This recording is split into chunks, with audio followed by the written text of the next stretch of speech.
warahmatullahi wabarakatuh. Innal hamdalillah nahmaduhu wa nasta'inuhu wa nastaghfiruh wa na'udzu billahi min shururi anfusina wa min sayyiati a'malina may yahdihillahu fala mudilla lahu wa may yudlilhu fala hadiya lahu. Asyhadu an la ilaha illallah wa asyhadu anna Muhammadan abduhu wa rasuluh. Allahumma shalli ala Muhammad wa ala alihi wa sahbihi wa barik wa sallim ajmain. Amma ba'd. Puji syukur kepada Allah Subhanahu wa taala yang telah melimpahkan rahmat dan karunia-Nya sehingga di kesempatan pagi yang cerah ini kita masih bisa beraktivitas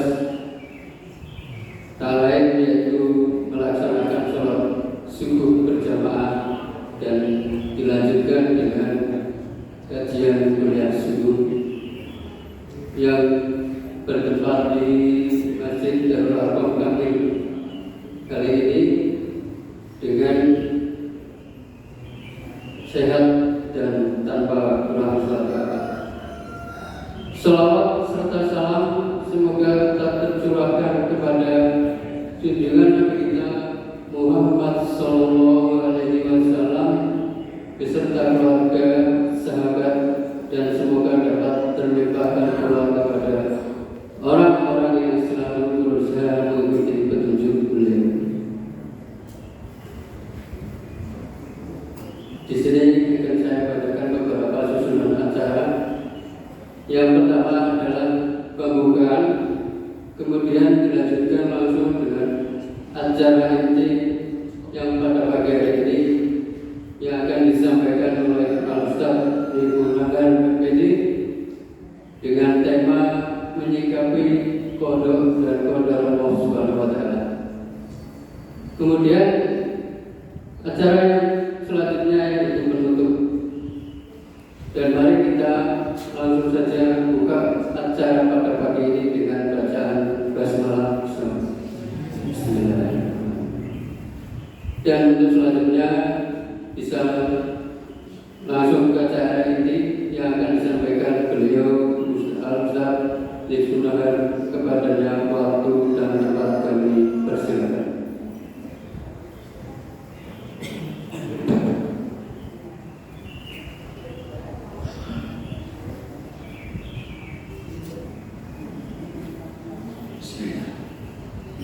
Assalamualaikum warahmatullahi wabarakatuh. Alhamdulillahirabbil alamin. Iyyaku na'budu wa iyyaku nasta'in. Wa asyhadu an la ilaha illallah wahdahu la syarika lah. Al-malikul haqqul mubin. Wa asyhadu anna Muhammadan abduhu wa rasuluh. As-sadiqul wa'dil amin.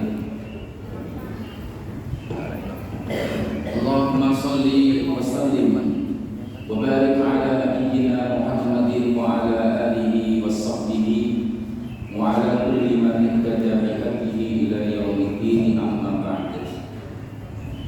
Qala Allah ta'ala fi kitabihil karim, a'udzu billahi minasy syaithanir rajim. Ya ayyuhalladzina amanu ittaqullaha wa qulu qawlan sadida. Yuslih lakum a'malakum wa yaghfir lakum dhunubakum wa man yuti'illaha wa rasulahu faqad faza fawzan 'azima. Wa qala aidan qalu subhanaka la 'ilma lana illa ma 'allamtana innaka antal 'alimul hakim. Hadirin para ma'asyiral muslimin, Bapak Ibu, saudara-saudari yang hati-hati dan kula hormati jamaah kuliah subuh safari Ramadan. Sarengan monggo kita tansah nyatur syukur dumateng Allah taala awit saking nikmat ingkang Allah paringaken dumateng kita sami kanthi boten wonten lebetipun. Kabukti bilih wonten injil punika kita saged sarengan tembang wonten Masjid Darul Arqam punika napa bukti kita sami sepindah tasih pikantuk hidayah iman. Wong sing ora priman ora mungkin kumpul ten mriki. Hidayah sehat wong sing tasih gerak yo isi istirahat biasanya itu. Pramila monggo serangan kita niati sasampunipun menyadari kemampuan kita beramal karena fadhol kanugrahanipun Allah. Kita niati kanthi niat ikhlas minangka syukur marang Allah Subhanahu wa taala. Salawat salam kita tuju wonten rasul Nabi kita Rasulullah Nabi Muhammad sallallahu alaihi wasallam betul betul marang keluarganipun, sahabatipun lan surambah ugi dumateng kita sami sedaya umatipun ila yaumil qiyamah. Bapak Ibu kang kula hormati, sebelum memasuki kajian tema sebagaimana yang telah tercantum dalam jadwal, saya rasa saya masih memiliki hutang kejelasan pada waktu pertemuan di Masjid Sayyidul Rahman Pauman Jakarta, yakni tentang peta hidup seorang muslim. Kita semua orang yang beragama Islam hidup tentu tidak sekedar hidup, tidak sebagaimana binatang. Kalau Buya Hamka mengatakan kalau hidup hanya sekedar hidup, makan dan melampiaskan hasrat ragawi, maka monyet pun hidup. Maka tentu kita tidak sama dengan monyet. Nah, kita harus tahu apa yang menjadi mulai dari prinsip hidup kita, kemudian tugas kewajiban hidup kita, dan yang terakhir adalah tujuan hidup apa yang hendak kita cari. Nah, pada pertemuan beberapa waktu yang lalu di Masjid Sayyidul Rahman Pauman, di antara 3 hal yang menjadi pedoman hidup Islami secara pribadi bagi warga muslim, yang pertama berbicara tentang landasan hidup. Hidup harus berbisik memiliki pondasi.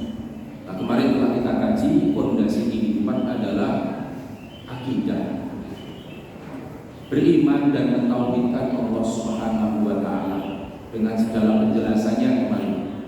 Yang kedua, tugas kewajiban kita hidup ada 2. Yang pertama beribadah kepada Allah sebagaimana firman Allah, wa ma khalaqtul jinna wal insa illa liya'budun. Dan tidaklah aku Allah menciptakan jin dan manusia melainkan agar supaya mereka ngabulur, tunduk beribadah kepada Allah. Jadi tugas kita hidup di dunia ini adalah beribadah menghamba kepada Allah yang secara luas, spektrum yang sangat luas. Beribadah itu adalah menunjukkan kepatuhan, ketundukan diri kita kepada Allah, sehingga baik ucapan, perbuatan atau bahkan amalan hati itu tunduk kepada aturan Allah Subhanahu wa taala. Sehingga ibadah ada yang ritual seperti sholat, puasa, haji, ada yang non ritual, ibadah non formal, aktivitas kegiatan yang sebenarnya didorong karena kebutuhan seperti bekerja atau didorong karena nafsu seperti makan minum ataupun hubungan intim. Namun kegiatan aktivitas yang didorong oleh kebutuhan maupun nafsu itu tunduk kepada aturan Allah, disitulah letak nilai ibadah. Dan tugas hidup kita yang kedua adalah menjadi khalifah Allah di atas muka bumi ini. Sebagaimana yang Allah Ta'ala firmankan hendak ketika Allah hendak menciptakan Nabi Adam, Allah berdialog berfirman kepada para malaikat, wa idz qala rabbuka lil malaikati ja'ilun fil ardi khalifah. Bahwasanya Allah memang telah memiliki ketetapan. Ini nanti berkaitan dengan qada juga, menetapkan bahwasanya Nabi Adam yang hendak Allah Ta'ala ciptakan nanti beserta anak keturunannya sejak awal itu mendesain, mengontrol kalau nanti akan menjadi khalifah di atas muka bumi ini. Khalifah secara bahasanya adalah pengganti. Maka kita hidup di dunia ini, tugas yang kedua menjadi khalifah Allah di atas muka bumi, menjadi pengganti Allah untuk menjaga kemakmuran bumi ini, memanfaatkan dengan sebaik-baiknya. Wallahi khalaqalakum ma fil ardi jami'a. Kita boleh memanfaatkan, memakmurkan, namun jangan berbuat kerusakan. Sehingga konteksnya tugas hidup kita yang kedua, khalifah Allah di muka bumi ini, menjaga harmonisasi hubungan yang baik kepada sama manusia, kepada alam sekitar, bahkan lingkungan menghayati, lingkungan yang tidak hidup, baik gunung, laut, air, tanah, rusak. Karena kita memiliki tugas kewajiban yang kedua menjadi khalifah Allah di atas muka bumi. Hadirin rahimakumullah, niki pengantar ben nyambung kali sing ini. Lah untuk menjadi hamba Allah yang baik menjalankan tugas hidup yang pertama beribadah kepada Allah, kita harus memiliki modal ilmu. Ilmunya adalah ilmu syariatullah. Segala peraturan perundang-undangan yang Allah Ta'ala turunkan, baik berupa perintah Allah yang kemudian juga turun menjadi perintah Rasul, larangan Allah, larangan Rasul, petunjuk Allah, petunjuk Rasul, itu semua dikaji oleh syariat Allah. Maka kalau ingin menjadi hamba yang baik, beribadah dengan baik, tahu aturan hukum Allah yang mengkajinya, mengkaji ilmu syariat Allah.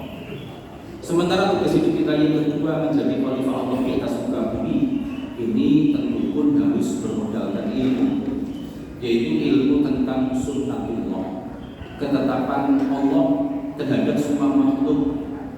Air itu salah satu contoh makhluk kecil, ya bukan kecil, ya makhluk. Kalau menganggap remeh kecil, ya maksudnya kecil itu dibanding alam raya besar. Itu hanya sebagian makhluk dari sekian banyak makhluk Allah Ta'ala. Kalau ingin bisa menggunakan air dengan sebaik-baiknya tanpa merusak kondisi air, tentu kita harus mengkaji ilmu tentang air. Bagaimana air itu bisa dipurifikasi, dimurnikan yang tadinya air kotor bisa menjadi diminum kembali. Bagaimana biar supaya tidak terjadi bencana banjir karena sifat air itu mengalir dari tempat yang tinggi ke tempat yang rendah. Dan masih banyak sunnatullah yang lain.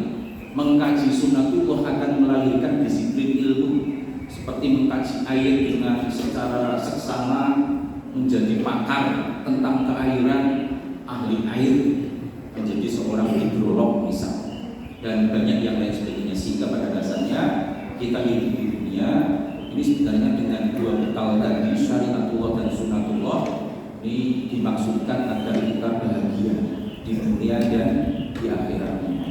Dan seorang muslim harus cerdas secara spiritual, mampu beribadah dengan baik kepada Allah, berbekal syariatullah, juga mestinya mampu mengelola kehidupan dunia ini dengan baik dengan mengkaji sunnatullah. Ini nanti ditarik terkait dengan ketetapan Allah, qada dan qadar, yang muncul nanti masyiatullah, kehendak Allah, iradatullah, kehendak atau keinginan Allah. Nanti ada iradah syariah, ada iradah kauniyah. Jadi kaitannya dengan syariatullah dan juga dengan sunnatullah. Nanti masuk penjelasan qada dan qadar. Jadi masih menyambung yang kemarin dulu. Hadirin ma'asyiral muslimin jamaah rahimakumullah. Kemudian berbicara tentang kita hidup seorang muslim yang ketiga, kita harus mengetahui tujuan hidup apa yang hendak kita capai. Kita takoni jenis jenengan coy bapak kau ibu kau bocah nom dengan orang yang sudah sepuh, orientasi atau tujuan hidupnya pasti berbeda-beda. Tergantung apa yang menjadi baik keinginan dalam jangka pendek maupun keinginan dalam jangka panjang, dan juga sangat dipengaruhi dengan latar belakang pengalaman hidupnya. Misal kalau orang yang barangkali belum pernah merasakan kenikmatan duniawi, ditakoni apa sih jenengan tuju yang jenengan cari di dunia ini, hidup di dunia ini. Aku ingin jadi wong sugih misal. Lah hadirin rahimakumullah, pada dasarnya setiap orang yang hidup di dunia itu menginginkan kebahagiaan. Maka tujuan hidup yang tentu ingin mewujudkan kebahagiaan hidup. Hanya saja standar, ukuran, patokan diukur dengan apa orang bahagia, ini berbeda-beda. Ada yang mengukur mematok kebahagiaan itu dengan materi. Jadi paham hidup materialisme. Aku nek seneng yo nek dadi wong sugih, duit-duit murah-murah cukupan kabeh. Ini paham hidup materialisme. Ada juga yang mematok kebahagiaan itu dari sisi yang penting uripku seneng, awak seneng, apa sing tak pangan enak. Nah itu gaya hidup hedonisme, memanjakan nafsu ragawi, mulut, perut maupun bawah perut. Lah hadirin ma'asyiral muslimin jamaah rahimakumullah. Tentu itu merupakan kebahagiaan yang sifatnya relatif atau nisbi. Karena ketika orang kaya raya, apa yang sudah menjadi cita-cita di awalnya tercapai, justru banyak ketika mendapat kekayaan itu belum merasa kepuasan kebahagiaan. Malah ketika berbagi dengan harta kekayaannya muncul rasa puas bahagia. Ada orang yang ceritanya zaman biyen puas, foya-foya urip ra karuan, tapi ternyata tidak menjumpai kebahagiaan. Sebab ragawi itu ya sifatnya tidak lama. Tambah tua akeh tantangan sing mau dikena mangan sing enak disudur dikurangi. Maka mematok kebahagiaan dengan fisik ragawi itu ya kenikmatan yang sifatnya sesaat. Nah, hadirin rahimahullah. Lantas apa yang menjadi tujuan hidup kita? Hadirin rahimahullah. Dalam Al-Qur'an surah Al-Fatih ayat 29, ayat yang terakhir dari surah Al-Fatih, Allah Ta'ala firmankan menceritakan sosok baginda Rasul dan para sahabat. Muhammadur Rasulullah walladzina ma'ahu asyidda'u 'alal kuffari ruhama'u bainahum tarahum ruk'an sujjadan yabtaghuna fadlan minallahi wa ridwana.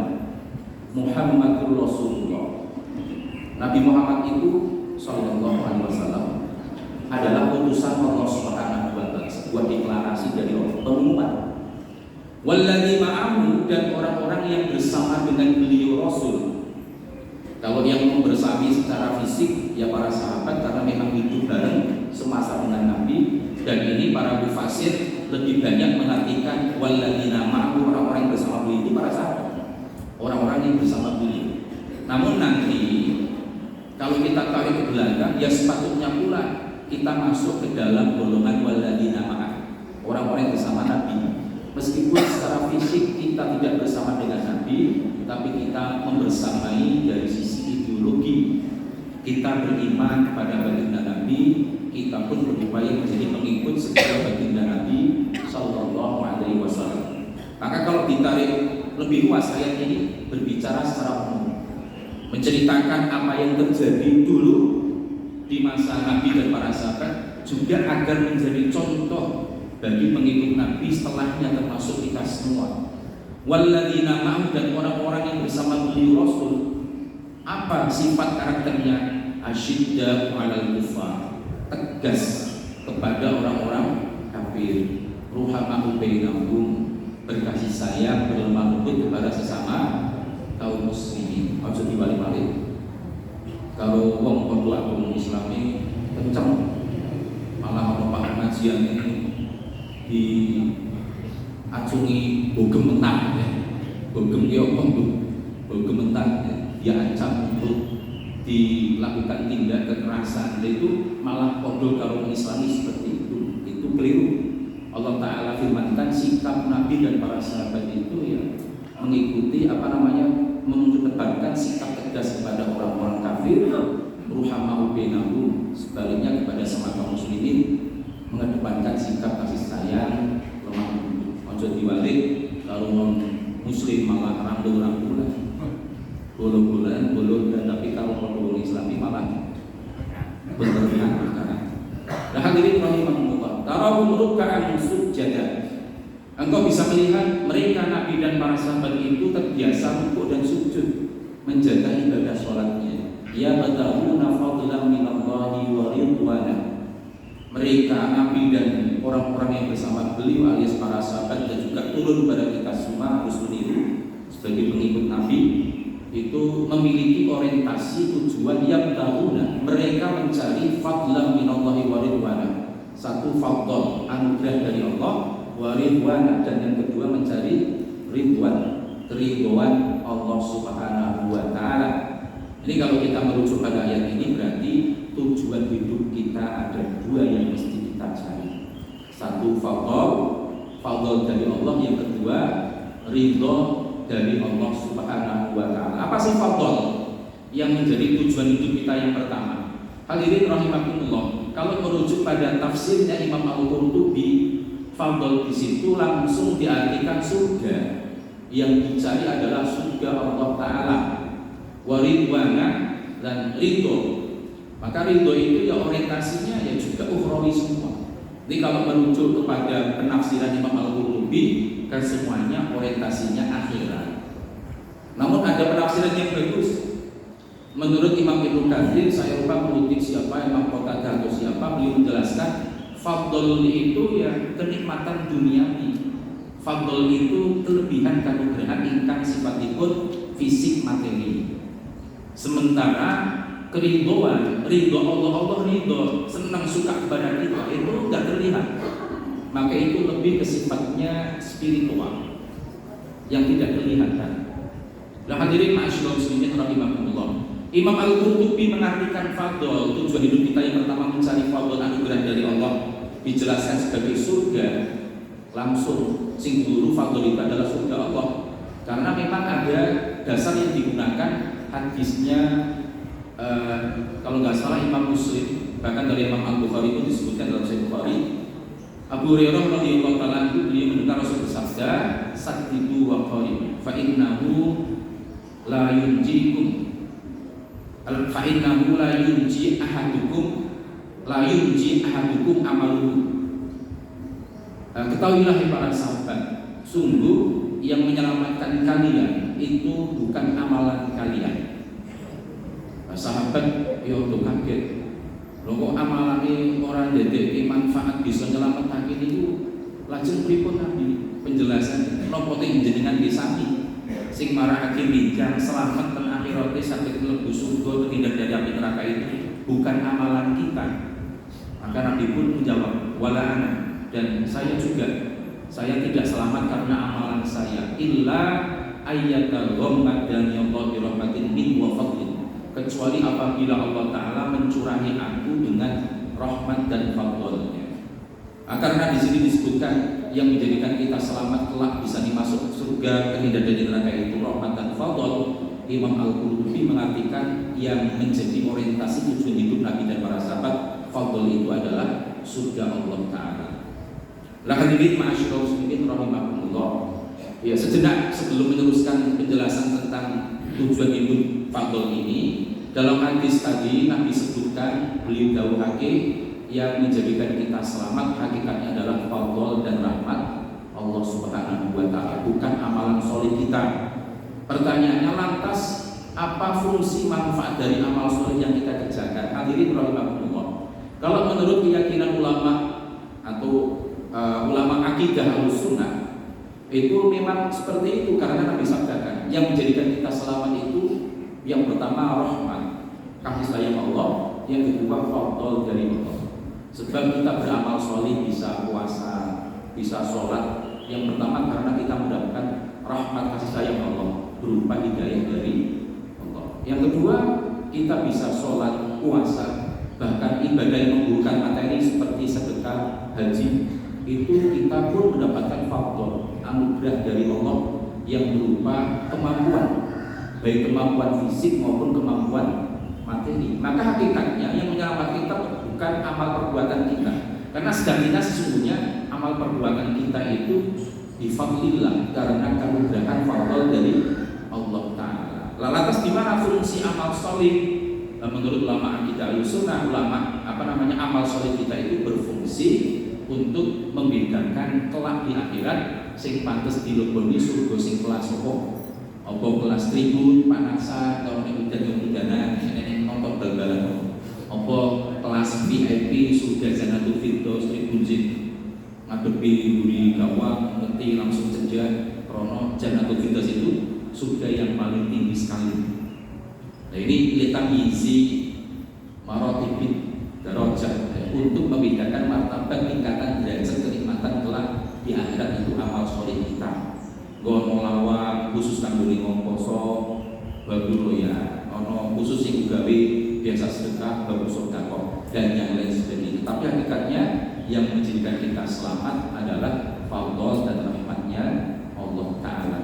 Dan dengan kesadaran seperti itu, insya Allah kalau kita mampu beramal soleh, beribadah dengan baik, tidak akan muncul sikap ujub merasa hebat dengan amalannya sendiri. Nah semakin kita sadari kita mampu beramal soleh, justru muncul rasa berhutang syukur. Semakin banyak kita mendapatkan nikmat baik itu berupa fadl maupun rahmat dari Allah Subhanahu wa taala. Hadirin ma'asyiral muslimin jamaah rahimakumullah. Sementara yang mengartikan fadl itu sebagai anugerah yang berupa kelebihan fisik materi, ya anugerah physically secara fisik dan juga secara materi, itu karena dalam beberapa ayat Al-Quran fadl itu konotasi atau maknanya itu lebih ke arah materi duniawi. Salah satu ayat diantaranya nanti ada ayat tentang haji.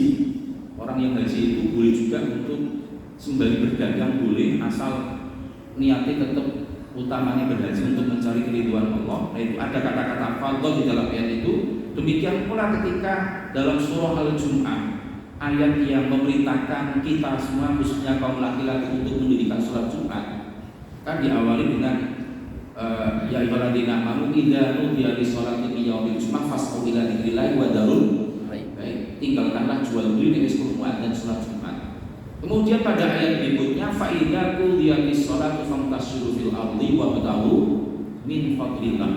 Apabila sholat Jumat telah ditunaikan, fa idza qudiyatis sholat fantashiru fil ardi, kembalilah bertebaran sumber di atas muka bumi. Apa? Wabtaghu min fadlillah, carilah fadl, anugerah dari Allah. Fadl dalam Al-Quran surah Jumat itu konotasi penjelasannya lebih ke arah materi duniawi, karena sebelumnya itu Allah ketika sholat Jumat ada dikumandangkan kita harus berhenti dari aktivitas duniawi, dagang dan lain sebagainya untuk sholat. Dari sholat keduki aktivitas duniawi tadi untuk mencari fadl dari Allah Ta'ala. Nah hadirin rahimakumullah, maka tujuan hidup kita yang pertama mencari fadl, anugerah Allah yang sifatnya fisik materi. Nah ini kembali kepada tugas kita yang kedua tadi. Tugas kita hidup yang kedua kan menjadi khalifah Allah di atas muka bumi. Nah khalifah Allah di atas muka bumi ini butuh modal. Mau jenenge urip ning dunya yo butuh modal untuk hidup. Yo ingin urip rezeki kecukupan yang butuh ikhtiar, yang butuh gawe. Yaitu mencari fadl Allah Ta'ala. Sekaligus tujuan hidup yang kedua waridwan, yang kita cari pun ridho Allah Subhanahu wa Ta'ala. Dua tujuan ini harus seiring sejalan, sepaket, tidak boleh dipisahkan. Maka misal dalam mencari fadl Allah, anugerah dari Allah, bisa awak loro ping sehat, kan kesehatan itu fadl dari Allah, anugerah dari Allah. Maka jangan lupakan pula ketika mencari fadl kesehatan tubuh, itu harus jangan terlepas dari tujuan untuk mencari ridho Allah, berubah dengan cara yang diridhoi oleh Allah. Ojo cerepet-cerepet dengan pengobatan yang berbau kesyirikan, atau berubah dengan cara pengobatan yang haram, barang-barang haram itu berubah. Yaitu mencari fadl Allah berupa kesehatan, namun abai, tidak peduli terhadap keridhaan Allah. Bekerja itu mencari fadl, mencari rizki, fadl berupa rizki dari Allah. Jangan lupakan pula bahwasanya selain mencari fadl, kita itu juga mencari ridho. Maka kita bekerja harus sesuai dengan aturan Allah. Allah ridho boleh dihalalkan untuk. Demikian pula kalau kita telah berhasil mencari rezeki, mencari fadl berupa rezeki, jangan lupakan bahwasanya tujuan akhir kita adalah mendapatkan fadl dari Allah. Maka dari rezeki yang kita peroleh, corone orang melanggar keridhaan Allah, ketika kita sudah peroleh, kita juga berupaya untuk menukarkan rezeki yang telah Allah Ta'ala berikan kepada kita, yang telah kita peroleh, untuk menjadi amalan-amalan yang diridhoi oleh Allah Ta'ala. Memberi nafkah kepada anak istri, untuk hal-hal yang diridhoi Allah lainnya, sisa yo bisa menggawe sedekah makane tura-tura wajib zakat yo ditoke zakat. Itu tujuan hidup seorang muslim, mencari fadl sekaligus juga mencari ridho Allah Subhanahu wa Ta'ala. Hadirin ma'asyiral muslimin jamaah rahimakumullah. Berikutnya tema kita hari ini kira tasik nyambung sing kalau ini, tapi tasik wonten hubungan iso. Tema kita hari ini adalah qadha dan qadar dan bagaimana kita menyikapinya. Hadirin ma'asyiral muslimin jamaah rahimakumullah. Napa sih qadha dan qadar itu? Nih, yang jelas kita semua tahu ya, nek beriman kepada qada dan qadar itu termasuk rukun iman. Rukun iman yang terakhir yang keenam. Maka seorang mukmin, kita semua berupaya untuk menjadi orang mukmin, Islam yang paripurna dari sisi keimanan itu juga harus beriman adanya qada dan qadar Allah Subhanahu wa taala. Pengertian nopo si qada niku, nopo si qadar niku. Maka dari sisi itu nanti kita insyaallah bisa menyikapinya dengan benar. Qada secara bahasa memiliki beberapa arti. Misal qada itu ketetapan hukum yang sudah inkrah cara hukum formal, sudah ada ketetapan hukum tetap. Sehingga seorang hakim zaman dulu jabatannya disebut dengan qadhi. Ning bahasa Arab diserap menjadi kadi. Kadi itu berasal dari bahasa Arab qadhi. Karena tugas seorang hakim adalah memutusi perkara. Perkara yang diputus berketetapan hukum tetap, maka itu menjadi qada, keputusan seorang hakim. Nah, qada Allah dilihat dari arti yang pertama ketetapan hukum, ya ketetapan hukum Allah Subhanahu wa taala. Hadirin rahimakumullah, kalau kembali berbicara tentang tugas hidup tadi, ketetapan hukum Allah ada yang berupa syariat Allah. Ketetapan hukum berupa syariat, undang-undang dari Allah. Perintah, larangan itu ketetapan hukum. At-taqdir, at-tashri'i, ketetapan yang berupa syariat. Nah, hadirin rahimakumullah, demikian pula ketika Allah Ta'ala hendak menciptakan alam raya, dalam hadis Nabi disebutkan bahkan 50.000 tahun sebelum Allah Ta'ala menciptakan langit dan bumi, Allah Ta'ala telah mengqadha, menetapkan segala apa yang terjadi sampai kelak akhir kehidupan ini, bahkan hilal abad dalam hadis disebutkan. Agar ketetapan Allah kepada semua makhluk yang tadi ketika membahas tugas hidup yang kedua menjadi khalifah Allah, itu ketetapan Allah kepada semua makhluk disebut dengan sunnatullah. Itu juga termasuk bagian dari qadha Allah Subhanahu wa taala.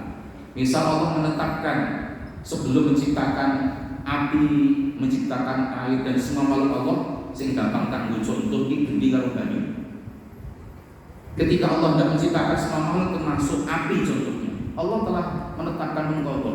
Api itu secara sunnatullahnya, ketetapan Allahnya itu memiliki sifat alamiah, panas dan bisa membakar. Maka kelak ketetapan Allah pasti akan berlaku. Ini nanti kalau dalam konsep pengertian qadha dan qadar menurut paham Asy'ariyah, qadha itu ketetapan Allah dulu di zaman azali. Nah, ketika makhluk telah tercipta, kehidupan berjalan, pasti qadha itu akan berlaku. Keberlakuan qadha itu disebut dengan takdir.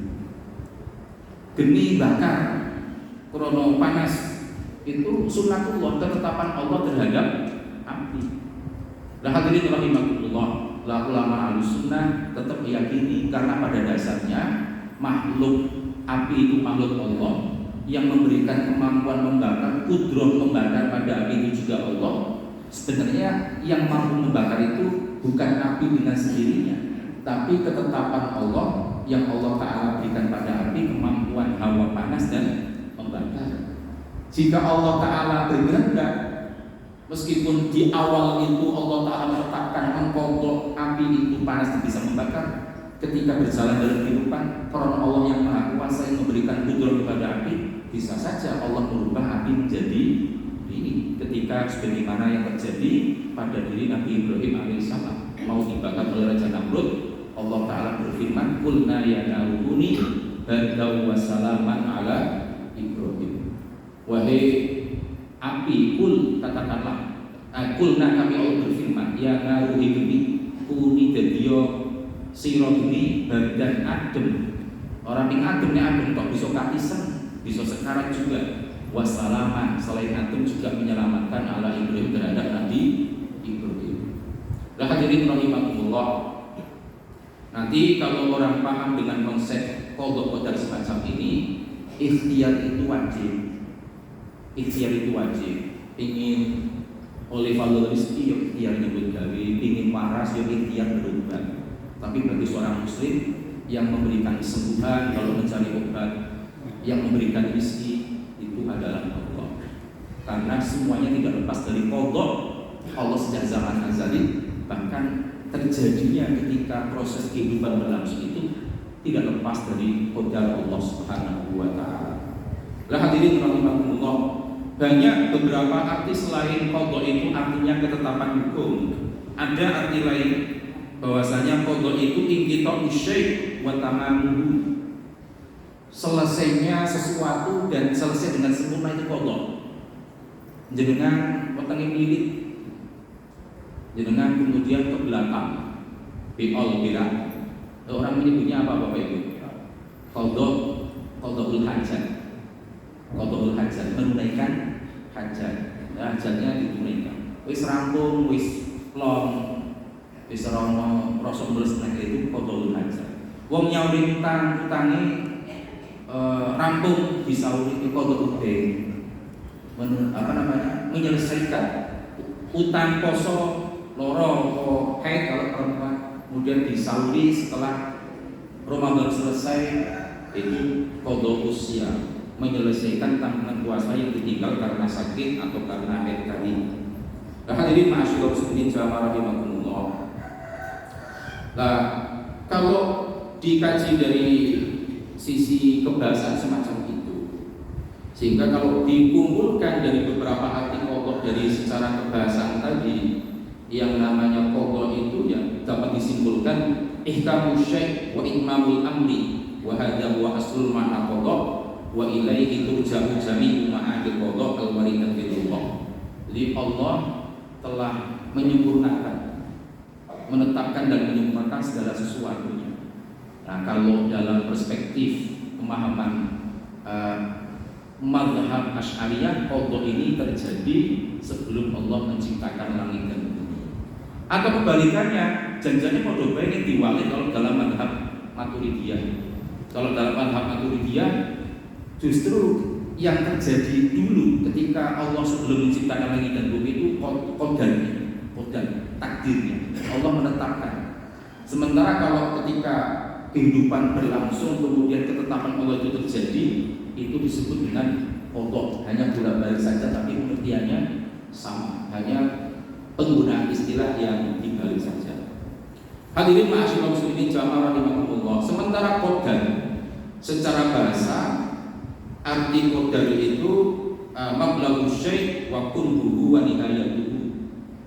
Jumlah kadar itu dalam bahasa Arab ya, aslinya bahasa Arab kadar itu ukuran jumlah dan kunhu syai', hakikat, substansi, derajat, posisi segala sesuatu.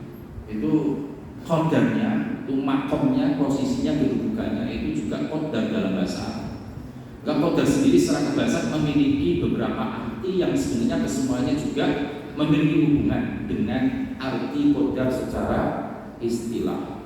Nah, hadirin rahimakumullah, qadar secara bahasa tadi ada yang berarti kamiyatus syai', ukuran jumlah tertentu.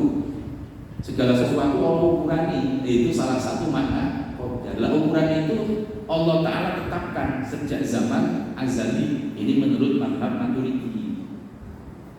Tapi tetap ketika berlangsung di dunia, Allah tidak melepaskan begitu saja. Berbeda dengan mazhab Qadariyah.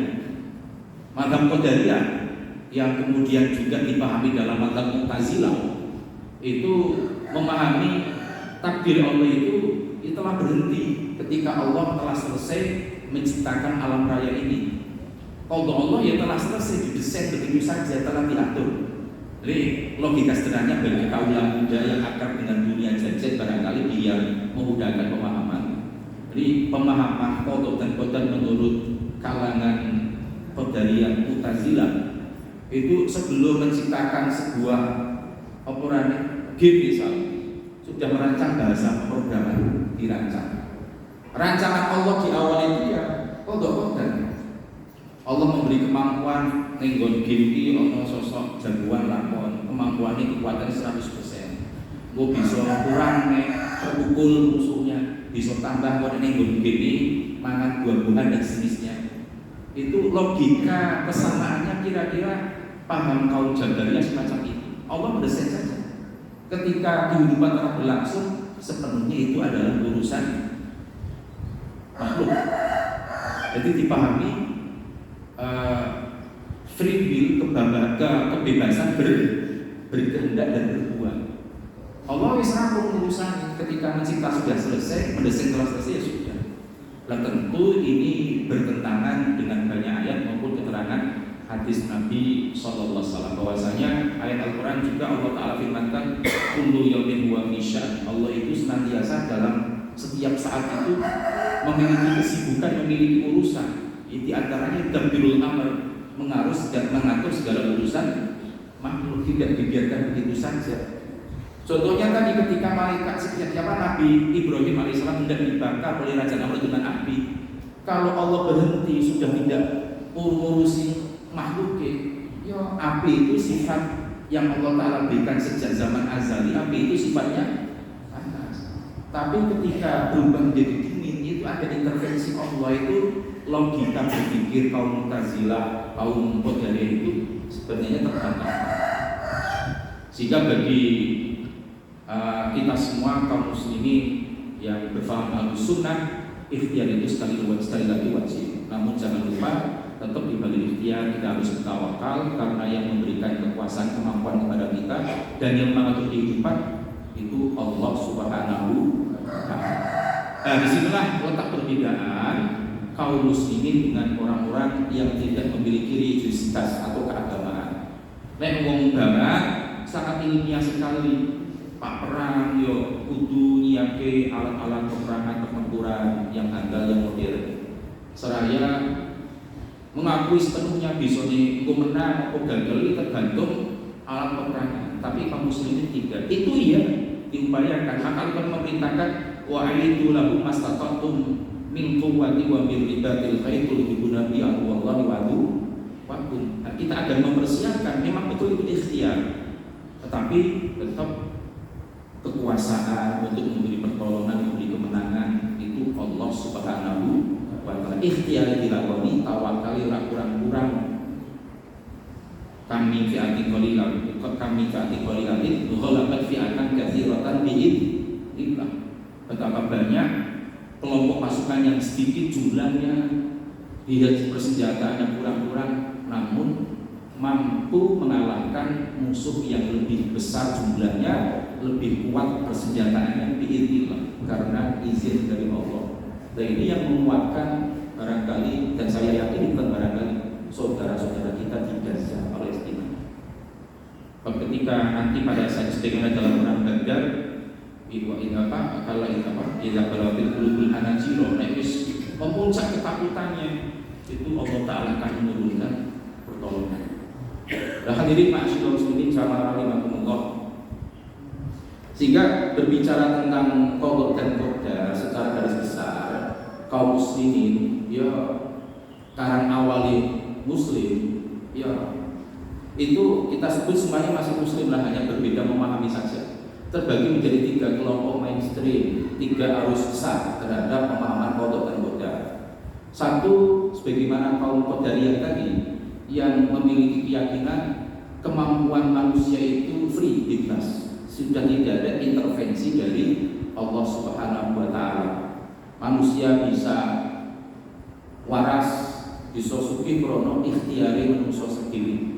Menungso lara kuwi ya mergo sembronone menungso dhewe. Jadi qadar itu diartikan desain yang sudah selesai. Kaya mesin motor Jepang gawe mesin motor merek A. Jadi ana desainnya, ana ukurane. Iki putaran motore bisa aus nek ora ganti oli setiap sekian ratus ribu per putaran motor. Iki kudu ganti oli. Nek ora ganti oli yo cepet dodol, cepet rusak, ora dirawat. Maka pemahaman kaum Qadariyah, orang-orang Mu'tazilah sangat ilmiah sekali, sangat realistis. Nek wong pengin sehat yo dijogo sing dipangan. Aja ngobros, aja kowe dipangan. Gula pasir, gula pahit, gula buatan, bahan penawar, semuanya diproses di dalam tubuh. Nek rusak, jadi penyakit ginjal, kuwi sing salah perbuatan menungso ini, sing gawe lara menungso ini. itu paham kaum Qadariyah, Mu'tazilah. Maka dulu kita akui suka tidak suka Islam maju memang justru di saat rezim pemerintah Daulah Abbasiyah zaman dulu Khalifah Al-Ma'mun itu madhab yang digunakan resmi negara adalah madhab Mu'tazilah, sangat rasional sekali, tapi kebablasan sampai tidak mengimani adanya qada dan qadar ketika kehidupan ini berlangsung. Hadirin ma'asyiral muslimin jamaah rahimakumullah. Sebaliknya orang sing pahami fatalistis, kabeh itu sono sing ngatur termasuk asline perbuatan manungsa, termasuk juga ucapan manungsa, bahkan keinginan di dalam hati menurut kelompok yang kedua ini semuanya yang menjalankan Allah Ta'ala. Lek paribasan kaya wong Jawa kondo urip ning donya manungsa iki kaya wayang sing dilakokake dening kita berbuat apapun baik yang taat sholat maupun yang maksiat, mencuri, berzina, minuman keras, itu yang menjalankan Allah.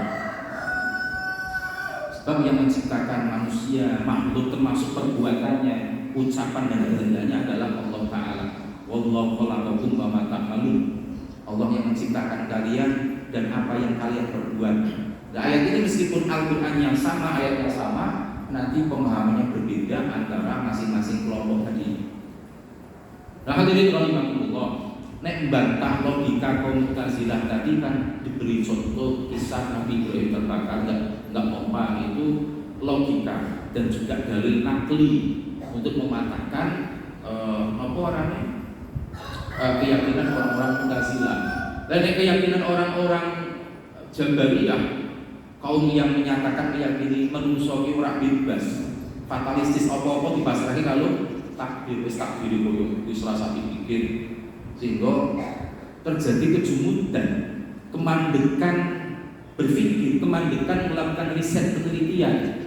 Misal ketika terjadi tsunami, ya takdir Gusti Allah tsunami, ngopo diteliti lapisan tanah, ngopo diteliti ning jero laut kaya ngopo, ora perlu wong kabeh wis ana sing ngatur takdir Gusti Allah. Jadi kalau sikap fatalistis dikembangkan, umat Islam tidak akan maju karena segala sesuatu dikembalikan kepada takdir, takdir.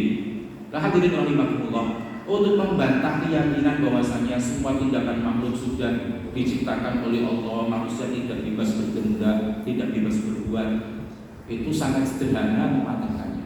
Janjane dikandani menungso iki kaya wayang sing dilakokake ing dalan. Kuwi mengko gebyoke di gulung, layar di gulung, gebyoke di dumke, wayange dilebokke. Lebokke ning alat-alate dalan dadi siji napa mboten Bapak Ibu? Dadi siji nggih, kumpul dadi siji. Logikane nek kabeh taat marang Allah, wong sing nyolong dikandhake kuwi sing nglakoke Allah. Wong sing salat ya dikandhake sing nglakoke Allah. Krana hakikate nek dipahami koyo iki bener nek bener ngono, maka mestinya semua manusia bu kafir bu mukmin kabeh mlebune ning surga mesti dadi siji. Kaya wayang bu sing dadi lakon Kresna Arjuna bu bangsane Rahwana dadi siji. Lah demikian pula logika sederhana lainnya. Pemain sinetron, pelakon, bukan pelakor, ini pelakon, artis, ada yang antagonis, ada yang jadi bajingan, ada yang protagonis jadi lakon. Kira-kira mau bubar rampung sinetron main oleh bayaran apa betul Bapak Ibu? Oleh bayaran, meskipun jadi bajingan kok. Jenengan sinetron menek nyawang wong kuwi artis kuwi krono bajingan temenan nggon film sinetron iki. Jenengan sinetron wong sugih bayarannya akeh. Jadi menunjukkan logika sederhana bisa membantah keyakinan orang-orang Jabariyah semacam itu. Mestinya dikandaki kabeh iki manut karo takdir Allah, ora ono ikhtiar, ora ono kasab, ora ono usaha yang dihargai. Itu ya pantasnya kabeh mlebu surga kaya artis sinetron bu bajingan bu lakon kabeh oleh bayaran. Lah hadirin rahimakumullah, yang wasati yang pertengahan ini paham Ahlus Sunnah. Percaya ada qada Allah, maka kemudian turun juga percaya adanya qadar Allah. Segala sesuatu telah Allah Ta'ala tetapkan. Tetapi ketika itu di dunia manusia memiliki hak ikhtiar, ada akuisisi, nilai penghargaan pada manusia atas usahanya, atas keinginannya. Maka barang siapa yang memiliki niat untuk melakukan satu amal kemudian kok urung tidak jadi karena adanya udzur, Nabi sabdakan tetap akan memperoleh pahala satu kebaikan. Kok niate apik diwujudkan dilakoni, maka pahalanya dilipat gandakan menjadi 10 kali lipat. Ini paham akidah Ahlussunnah. Namun tetap meyakini pada akhirnya ketika kita mampu berusaha, hakikatnya semua atas fadl anugerah dari Allah. Hadirin ma'asyiral muslimin jamaah rahimakumullah. Maka disinilah ada konsep, ada dua kehendak, ada dua iradah. Yang kesemuanya adalah iradah dari Allah, kehendak dari Allah Ta'ala. Ada iradah kauniyah, ada iradah tasyri'iyah. Pernah saya tanyakan ketika kuliah karena menggelari dalam pikiran saya, Pak, ning Al-Quran kok dikandani kaum nek Allah Ta'ala hendak binasakan, Allah Ta'ala memerintahkan amara musrafiha fafasamu fiha, orang-orang yang elitis kaum itu akan berbuat kesewenang-wenangan. Kok Allah Ta'ala menginginkan keburukan seperti itu? Nah kemudian dijawab, itu bukan keinginan yang sifatnya apa nih, mesti koyo kuwi, kudu keinginan yang apa namanya terjadi karena kehendak Allah 100%, tapi di situ ada ikhtiar manusianya. Penjelasannya beliau menggunakan konsep dua iradah, dua keinginan Allah. Ada iradah kauniyah. Iradah kauniyah itu kalau kembali pada penjelasan awal tadi adalah sunnatullah. Sebelum Allah menciptakan segala sesuatu itu ada sunnatullah, itu ketetapan Allahnya. Misal mau nek wong duweni ginjal itu fungsinya untuk detoksifikasi cairan yang masuk melalui mulut kita berupa minuman atau makanan yang ada racunnya, itu dinetralisir oleh ginjal kita. Lah kalau kita forsir sing dipangan barang-barang sing ditolak kalau tubuh, ginjal bekerja dengan keras. Itu iradah kauniyahnya. Jadi Allah menciptakan segala sesuatu, ada di situ qada Allah, iradah Allah, kehendak Allah di situ seperti apa, termasuk air, termasuk juga api. Itu iradah kauniyah. Api itu bisa membakar dan seterusnya. Lalu yang kedua ada iradah tasyri'iyah, kehendak Allah untuk memberikan perundang-undangan. Kalau iradah itu kehendak Allah yang sifatnya alami, berjalan secara natural, tapi sebenarnya berjalan secara alami itu bagi orang mukmin tidak alami itu, sebab semuanya terjadi atas kehendak Allah Ta'ala, bukan alami kok 100% makhluk itu berbuat apa orangnya tanpa pengetahuan, tanpa istilahnya kehendak dari Allah. Nah hadirin rahimahullah, satu contoh sederhana lagi, tiang melakukan pencurian, nyolong. Wih, kenapa orang dikandani kalau pencurian itu terjadi atas kehendak Allah? Sampai kok nyolong sih, tak hukum. Bukan nyolong kehendak Allah.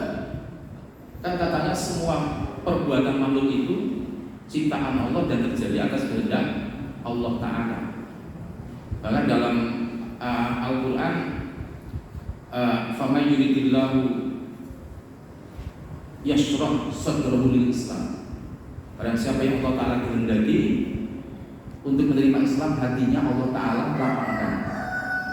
Sebaliknya, wa may yurid khususnya ka'annama yas'adu fis sama', jika Allah Ta'ala menghendaki orang itu sesat, tidak menerima Islam, meskipun aslinya ngerti, hatinya akan sesat. Dan itu kok Allah meresaki wong kafir, Allah meresaki wong mukmin.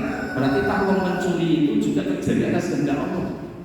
Orang kafir juga tidak beriman juga terjadi atas kehendak Allah. Lalu itu penjelasannya ada iradah kauniyah, ada iradah tasyri'iyah. Orang mencuri misal, nek sing luwih ekstrim wong kafir, tak contohnya wong nolong beres. Orang mencuri, terjadinya pencurian sehingga dia berhasil tidak lepas karena izin Allah Ta'ala. Allah menghendaki itu terjadi. Ini Allah, orang tersakiti ya orang terjadi gagal entah dengan cara apa. Sebagaimana Raja Namrud ketika hendak membakar Nabi Ibrahim, Allah orang tersakiti terbakar ya. dirubah, api itu menjadi dingin. Segala perbuatan itu terjadi pasti atas izin Allah. Nih Allah orang izinkan orang terjadi. Itu iradah kauniyah. Wong nek nglakoni sababiyah kauniyah sunatullah dilakoni bisa nyolong juga waktu leno bengi ketika turu nyongkel lawan dilakoni yo bakal terjadi. Itu sababiyah sarono dilakoni. Itu hukum kauniyahnya, hukum ketetapan Allah. Tetapi perbuatan pencurian itu melanggar iradah tasyri'iyah, kehendak syariat Allah, karena syariat Allah melarang perbuatan mencuri. Gak semua perbuatan terjadi pasti atas izin Allah.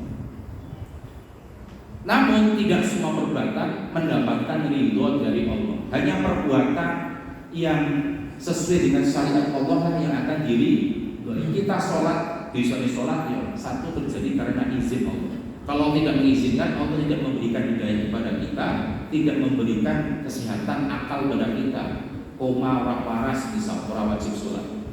Sehingga terjadinya ibadah sholat karena kita diberikan fadl dan rahmat dari Allah. Enggak, pada dasarnya yang terjadi karena izin Allah, Allah mengizinkan. Dan karena perbuatan itu dengan iradah tasyri'iyah Allah, kehendak syariat Allah, sholat orang bisa sholat selain mendapatkan izin juga sekaligus mendapatkan ridho dari Allah Subhanahu wa ta'ala. Jadi kira-kira sakit dipahami apa boten iki? Sakit ya. Semoga alhamdulillah. Hadirin rahimakumullah. Maka kalau berbicara tentang sikap, wis jam 11 iki durung tentang sikapnya. Tak baca kemawon sikap seorang mukmin terhadap qadha dan qadar Allah Ta'ala. Tak ringes iki mawon. Satu, mestinya menjadikan seorang mukmin itu justru giat untuk berikhtiar. Pingin waras isi loro ikhtiar berubah. Pingin rezeki ini cukup-cukupan, cukup kurang ya kudu ikhtiar nyambut. Gawe krono keyakinan ulama akidah Ahlussunnah ono ikhtiari manusia yang memang dihargai oleh syariat, oleh Allah Ta'ala. Oleh karena itu manusia berhak mendapatkan pahala di akhirat kalau itu perbuatannya diridhoi oleh Allah. Demikian pula orang meskipun orang beriman yang bergawe tetap Allah memberikan fadlnya. Oh yang bisa suki krono nglakoni sababiyane nyambut gawe ning dunya. Nah seorang mukmin krono percaya konsep takdir semacam itu justru menjadikan semakin giat beramal. Dan ada satu kisah dari Rasulullah. Nabi satu ketika beliau mengantarkan jenazah sampai ke pemakaman. Lalu kemudian ketika menunggu proses pemakaman, Nabi itu menggaris di atas tanah. Kemudian Nabi bersabda, tidak ada seorang pun di antara kalian kecuali telah diketahui kelak di mana tempat kembalinya, apakah di surga atau di neraka. Sahabat kaget kan? Nabi lagi ini nek kabeh wis ana ketentuan surga neraka niku pripun?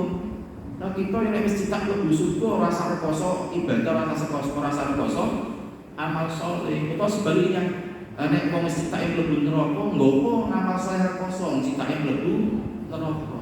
Jadi kalau dipahami kan nanti muncul kefahaman fatalisme kabeh wis ana takdir. Namun Nabi SAW meluruskan balik malu fakulun muyassarun lima ulqa. Bukan seperti itu, tetap berupaya berikhtiar beramalah. Setiap orang akan dimudahkan menjadi untuk meraih apa yang menjadi takdirnya. Maka kemudian Nabi mengutip satu ayat dalam bukan satu ayat, beberapa ayat dalam surah Al-Lail. Fa amma man aqwa wa taqa wa saddaqa bil husna fa sanuyassiruhu lil yusra wa amma man bakhila wastaghna wa kadzdzaba bil husna fa sanuyassiruhu lil yusra. Untuk mendapat jalan kemudahan yang diridhoi oleh Allah, ana sunah sing kudu dilakoni. Bertakwa, kemudian sedekah, membenarkan meyakini, itu akan meyakini kehidupan akhirat, akan memudahkan kita untuk beramal soleh. Sebaliknya wa amma man bakhila, bakhil orang dalam sedekah, bahkan gababil husna juga orang percaya kurang yakini terhadap kehidupan akhirat. Orang semacam itu krono percaya marang dina akhirat akan tertuntut untuk memuaskan kehidupan yang tinggalnya hanya sekali di dunia. Itu sunatullahnya semacam itu. Hadirin ma'asyiral muslimin jamaah rahimakumullah. Tasih kathahipun nanging karena wekdalipun kadosipun pun jam 6.04. Mekaten mbok pilih sebagai kajian kita pada pagi hari ini meskipun masih banyak. Semoga hasilnya sedikit ini bermanfaat bagi kita. Ada yang ditanyakan barangkali Bapak Ibu? 4 tahun awal Pak. Gimana punten sinasok dan insyaallah mungkin manfaat itu kita bersami. Kita tutup tadi saran dengan Allah Taala. Qaul tidak. Bismillahirrahmanirrahim. Alhamdulillahirabbil alamin. Allahumma shalli wa sallim wa barik ala sayyidina Muhammadin wa ala alihi washabbihi ajmain. Allahumma arinal haqqa haqqan warzuqna ittiba'ahu wa arinal batila batila warzuqna ijtinabah. Allahumma ij'alna mimman yastami'una al-qawla fayattabi'una ahsanah. Rabbana atina min ladunka rahmah wa hab lana min amrina rasyada. Allahumma aslih lana dinana allati huwa ismatu amrina wa aslih lana dunyana allati fiha ma'ashuna wa aslih lana akhiratana allati fiha ma'aduna waj'al hayata ziyadatan lana fi kulli khair waj'al al-mauta rahatan min kulli syarr. Rabbana taqabbal minna innaka antas samiul alim wa tub 'alaina innaka antat tawwabur rahim. Rabbana ighfir lana wa li walidayna wa li jami'il muslimina wal muslimat wal mu'minina wal mu'minat innaka 'ala kulli syai'in qadir. Allahumma ansur ikhwanana al-mazlumin wal mustad'afin fi misr Palestin. Allahumma ansur al-mujahidin minhum 'ala tulihim wa wahid sufufahum wa saddid ramyahum waj'al kaid aduwihim al-yahud al-mutabin 'ala umrihim ya rabbal alamin wa syarr samlahum wa baddil quwwatahum ya rabbal alamin. Rabbana atina fid dunya hasanah wa fil akhirati hasanah wa qina adzabannar. Alhamdulillahirabbil alamin. Wa minkum nasrullah wa barakatuh. Assalamualaikum warahmatullahi wabarakatuh.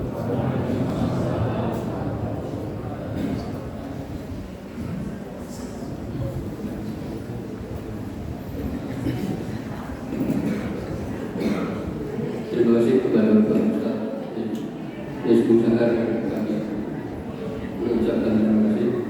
Dan untuk selanjutnya yaitu penutup, mari kita tutup kajian pada pagi hari ini dengan bacaan kafaratul majlis dan subhanallah. Alhamdulillah. Dari kami